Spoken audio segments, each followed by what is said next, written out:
Hi friends, welcome to our channel. இன்னைக்கு நம்ம Butterfly Peerless Table Top Wet Grinder ஓட unboxing video தான் பார்க்க போறோம். 3 conical shapeல grinding கல்லு கொடுத்திருக்காங்க. அது இல்லாம single side lock கொடுத்திருக்காங்க.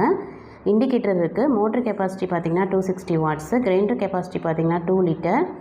தேங்காய் திருவுறதுக்கு வந்து கலெக்டிங் பவுல் ஒன்று, ஸ்கிராப்பர் ஒன்று கொடுத்துருக்காங்க. கோதுமை மாவு பிசைறதுக்கு கம்பி ஒன்று கொடுத்துருக்காங்க. அது இல்லாமல் கிரைண்டருக்கு மூடி கொடுத்துருக்காங்க.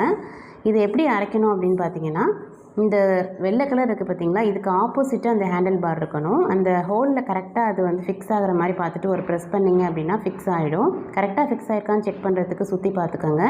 அதுக்கப்புறம் இதை சீசனிங் பண்ணுறதுக்கு 1 hour ஊற வச்ச அரிசியை தண்ணி சேர்த்ததுக்கப்புறம் சேர்த்து அரைங்க. அரைச்சதுக்கப்புறமா கல்லில் உள்ள அழுக்கு எல்லாமே வந்துடும். இதை வந்து லிஃப்ட் பண்ணுறதுக்கு ஒரு கம்பி மாதிரி ஒன்று கொடுத்துருக்காங்க. ஸோ அதை வச்சு நம்ம லிஃப்ட் பண்ணிக்கலாம். இந்த கிரைண்டரோட ரிவ்யூ அண்ட் டீட்டெயில்டு வீடியோ வேணும் அப்படின்னா கமெண்ட் செக்ஷனில் சொல்லுங்கள். யூஸ் பண்ணி பார்த்துட்டு ரிவ்யூ சொல்கிறேன். தேங்க்ஸ் ஃபார் வாட்சிங். Take care. Bye bye.